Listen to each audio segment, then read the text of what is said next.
All right, Kamal, this is actually one of my favorite topics, influencers. Sometimes they come in a moment, sometimes they come in a lifetime. When I speak a lot, I talk about my grandfather being an early influencer, and he and my grandmother, my mom and came from Kyiv and immigrated to Canada. And when I was 5, he used to take me for walks in the park, and one day, and he talked to everybody, which I think I've got the DNA. I'm not sure, but he talked to everybody, and one day I called him Zeta. I said, "How do you know all these people?" And he looked at me, and I remember him pointing. He said, "See this fellow coming up here?" I smiled at him back way, and he looked up at me, smiled at me, and he came over, and we smiled some more, and we laughed. And then someone else came up to us, and I literally remember my 5-year-old brain, which some of my friends say is still not far off, but my 5-year-old brain literally saying, "I just have to smile. Life's going to be easy."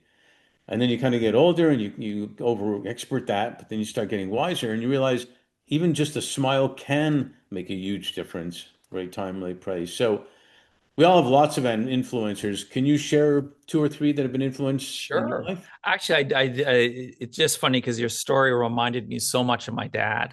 Now, my dad passed away back in 2016, and it's really funny. I went in to the pharmacy to pick up the drugs for my mom because she's on her regular prescription. And I told the woman at the counter, "I'm sorry, I'm picking up the drugs for my mom. My dad's just passed away." And she started crying. And I just realized, so my dad is very much someone like that, someone who cared about everyone, talked to everyone. It's like you're sitting there picking up drugs in the pharmacy, and he cares about and talks to this woman so much that she cries that he's passing away. Now, I have to say, my brother is actually, he has taken on that skill. It's something I wish I'd learned from my dad. I am very much more focused on ideas, and I'm more like my mom. I've got a lot from my mom. That's But not too in terms of shabby. influencers, the one name who comes to mind certainly is this guy, Peter Nares, who started the organization SETI, which did 20 years of this program to help unemployed people start their own businesses in Canada.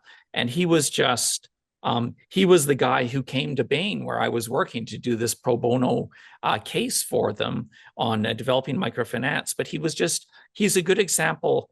I've always been someone who sort of fights against the system. And it's a silly example, but when I was in university in undergrad engineering, they do a hazing week. And one of the things they had to do is you had to, quite innocent, but you were in this room with 350 freshman engineers, and we were always supposed to bow down to the chief Freck, the second year guy who came out.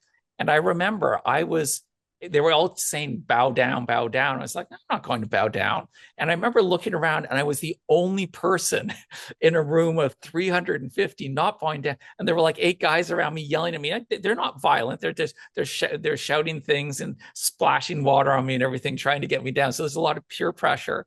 But that's something I appreciate in Peter very much, is this ability to say, look, I am going to get the impossible done. I'm going to convince the federal government to run this amazing entrepreneurship training program, which is not only not going to cost them anything, it's going to save the government money in the long term. But he managed to get that program pushed through, convinced all sorts of partner organizations to run the training, all sorts of ongoing sort of government relations work with government after government to keep the program alive. But that's certainly one person I remember, and is sort of very inspiring, just this willingness to just create something.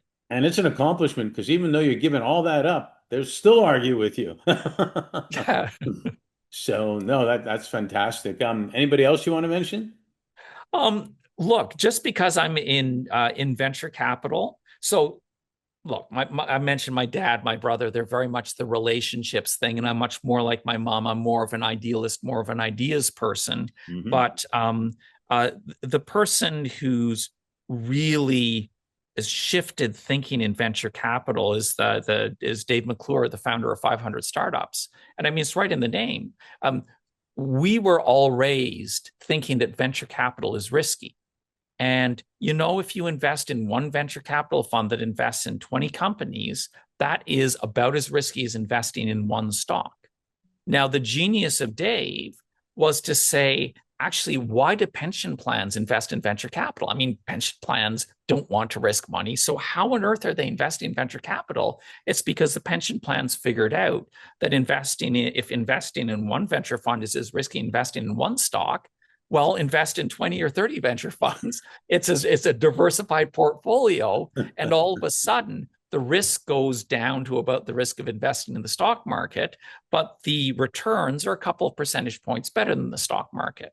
So Dave McClure was the guy who sort of popularized this and said, hey, 500 startups, you need to invest in 500 startups to have a diversified portfolio, which all of a sudden takes venture capital out of the casino and puts it into your portfolio as a way to drive a little extra money for your retirement. Nice. And that was so certainly, I mean, just the way he's popularized that idea is been. And I remember I met him.